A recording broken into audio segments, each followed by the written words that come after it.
బండ్ల కృష్ణమోహన్ రెడ్డి గద్వాల ఎమ్మెల్యేది భారత రాష్ట్ర సమితి బీఆర్ఎస్ నుంచి గెలుపొందారు. కానీ కాంగ్రెస్ పార్టీలో ఆయన జాయిన్ అయ్యారు. గద్వాల అసెంబ్లీ సెగ్మెంట్లో బీఆర్ఎస్ నుంచి పోటీ చేసినటువంటి బండ్ల కృష్ణమోహన్ రెడ్డి అక్కడ విజయం సాధించారు. అక్కడ వచ్చినటువంటి ఓటింగ్ శాతం ఎంత అంటే ఆయనకి 43.8% ఓటింగ్ షేర్. వచ్చినటువంటి మెజారిటీ ఎంత అంటే 2023లో వచ్చినటువంటి మెజారిటీ 7036 ఓట్ల మెజారిటీతో ఆయన విజయం సాధించారు. సో 2014లో కూడా ఆయన పోటీ చేసి ఓడిపోయారు. తర్వాత 2018లో గెలిచారు బీఆర్ఎస్ నుంచి. 2023లో కూడా బీఆర్ఎస్ నుంచి గెలిచారు. కానీ తర్వాత కాంగ్రెస్కి షిఫ్ట్ అయ్యారు. సో దీంతో అక్కడ కాంగ్రెస్లో రెండు వర్గాలుగా వ్యవహారం నడుస్తోంది. మరి ఇప్పుడు గద్వాల నియోజకవర్గంలో బండ్ల కృష్ణమోహన్ రెడ్డికి జనాదరణ ఎంత ఉంది, ఆయన పనితీరు పైన అక్కడ జనం ఏమనుకుంటున్నారు, ఎటువంటి అభివృద్ధి చేశాడనుకుంటున్నారు అనే గ్రాఫ్ పెరిగిందా తగ్గిందా, జనం ఎటువంటి ఒపీనియన్ బిగ్ టీవీ సర్వేలో చెప్పారు. ఒకసారి బండ్ల కృష్ణమోహన్ రెడ్డి అసెంబ్లీకి ఎన్ని రోజులు హాజరయ్యారో చూద్దాం. తెలంగాణ అసెంబ్లీ జరిగింది 55 రోజులు అయితే ఆయన హాజరైంది 39 రోజులు మాత్రమే. అంటే 16 రోజులు ఆయన హాజరు కాలేదు. ఇక బండ్ల కృష్ణమోహన్ రెడ్డి గురించి అక్కడి నియోజకవర్గ ప్రజలు, గద్వాల నియోజకవర్గ ప్రజలు ఎటువంటి ప్లస్ పాయింట్స్ చెప్పారు బిగ్ టీవీతో. ప్లస్ పాయింట్స్ సెగ్మెంట్లో అభివృద్ధి చేశారు గతంలో. సో అది ఇప్పటికి కూడా అభివృద్ధి కొనసాగుతోంది అంటూ దానికి సానుకూలత వ్యక్తం చేశారు. తన పరిధిలో వేగంగా సమస్యలు పరిష్కారం అవుతున్నాయని, మధ్యవర్తుల ప్రమేయం లేకుండానే ఎమ్మెల్యేను నేరుగా కలిసేటువంటి అవకాశం ఉంటుందని ప్లస్ పాయింట్స్ మనకు కనిపిస్తున్నాయి. నెక్స్ట్, క్రమం తప్పకుండా గ్రామాలు సందర్శిస్తూ ఉంటారు. సీసీ రోడ్లు, డ్రైనేజీ పనులు ప్రారంభం అయ్యాయి. చాలా చోట్ల పనులు నడుస్తున్నాయి. ఇక అమృత్ 2.0 కింద గ్రామాల్లో నీటి పైప్ లైన్లు. అమృత్ అనేది కేంద్ర ప్రభుత్వ పథకం. సో పట్టణాలన్నీ కూడా మరింతగా డెవలప్ చేసేటువంటి కార్యక్రమం కేంద్ర ప్రభుత్వం తీసుకుంది. సో దాంట్లో భాగంగా నియోజకవర్గ వ్యాప్తంగా కొన్ని అభివృద్ధి కార్యక్రమాలు సాగుతున్నాయనేది ప్లస్ పాయింట్స్గా మనకు కనిపిస్తున్నాయి.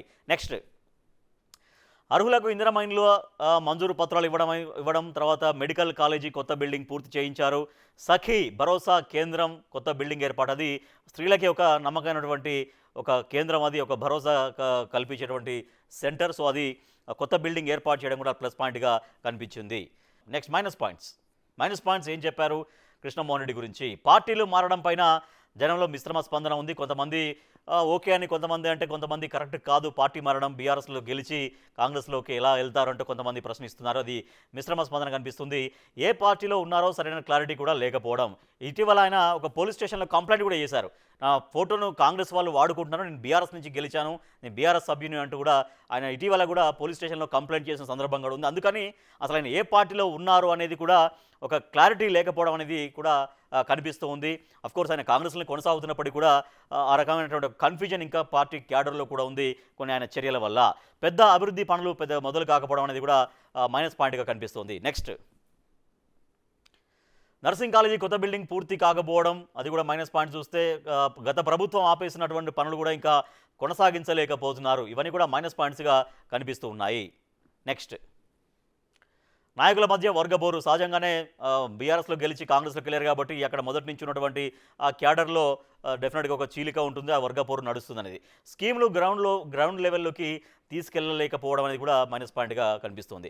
సో గద్వాల ఎమ్మెల్యే బండ్ల కృష్ణమోహన్ రెడ్డికి సంబంధించినటువంటి ప్లస్ పాయింట్స్ ఏంటో చూసాం, మైనస్ పాయింట్స్ ఏంటో చూసాం. మరి జనం ఏం కోరుకుంటున్నారు, గద్వాల నియోజకవర్గ ప్రజలు కోరుకునేది ఏంటి. నెట్టెంపాడు లిఫ్ట్ సమస్యలు తీర్చాలి. నెట్టెంపాడు లిఫ్ట్ ఇరిగేషన్ అనేది చాలా పెద్ద నీటిపారుదల వ్యవస్థ అది. సో దాంట్లో అనేక సమస్యలు ఉన్నాయి, లిఫ్ట్ సమస్యలు, అవి తీర్చాలని కోరుకుంటున్నారు. తర్వాత ప్రాజెక్టు నిర్వహణ సరిగ్గా ఉండాలి. గట్టు లిఫ్ట్ ఇరిగేషన్ పూర్తి చేయాలి. గట్టు లిఫ్ట్ ఇరిగేషన్ అనేది కూడా చాలామంది రైతాంగం ఎదురు చూస్తున్నారు. తద్వారా అది కనుక పూర్తయితే కొన్ని వేలాది ఎకరాలకి నీళ్ళు అందే అవకాశం ఉంటుంది. తర్వాత అక్కడ ప్రాంతం అంతా కూడా సస్యశ్యామలమయ్యే అవకాశం ఉంటుంది. అది పూర్తి చేయాలని కోరుకుంటున్నారు. నెక్స్ట్, ప్రాజెక్టు పనులు వేగంగా జరిపించాలి. రైతులకు నాణ్యమైనటువంటి కరెంటు ఇవ్వాలి. కరెంటు సమస్యలు లేకుండా చూడాల్సినటువంటి అవసరం ఉంటుంది. తద్వారా వ్యవసాయం అనేది మరింతగా క్వాలిటీగా చేయడానికి ఆస్కారం ఉంటుంది. నెక్స్ట్, కరెంటు లో వోల్టేజ్ సమస్యలు వస్తున్నాయి కాబట్టి ఆ సమస్యలు లేకుండా చూడాలి. పారిశుద్ధ్య సమస్యలు ఉన్నాయి చాలా వరకు, అక్కడ ఆ సమస్యలకు పరిష్కారం చూపాల్సినటువంటి అవసరం ఉంటుంది. సో మరి జనం కూడా ఏం కోరుకుంటున్నారో చూసాం. ప్లస్ పాయింట్స్ ఏంటో చూసాం, మైనస్ పాయింట్స్ ఏంటో చూసాం. సో మరి గద్వాల ఎమ్మెల్యే బండ్ల కృష్ణమోహన్ రెడ్డికి సంబంధించినటువంటి రిజల్ట్ ఏంటి? బిగ్ టీవీ ఎక్స్క్లూజివ్గా చేసినటువంటి సర్వేలో ఎటువంటి రిజల్ట్ వచ్చింది? దానికి ఒకసారి రిజల్ట్ చూస్తున్నాం. రిజల్ట్ అనుకూలం 41%, వ్యతిరేకం కూడా అదే స్థాయిలో 41% ఉంది, తటస్థం 18% ఉంది.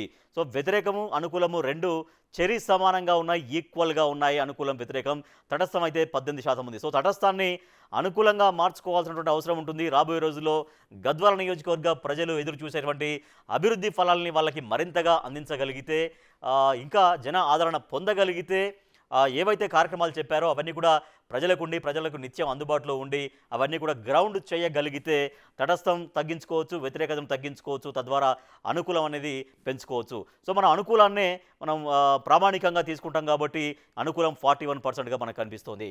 ఎస్, బండ్ల కృష్ణమోహన్ రెడ్డి గద్వాల ఎమ్మెల్యే గారు, ఇది మీ స్కోరు. బిగ్ టీవీ ఎక్స్క్లూజివ్గా చేసినటువంటి సర్వేలో గద్వాల నియోజకవర్గ ప్రజల అభిప్రాయాల ఆధారంగా బిగ్ టీవీ మీకు ఇస్తున్న స్కోర్ ఎంత అంటే 41%.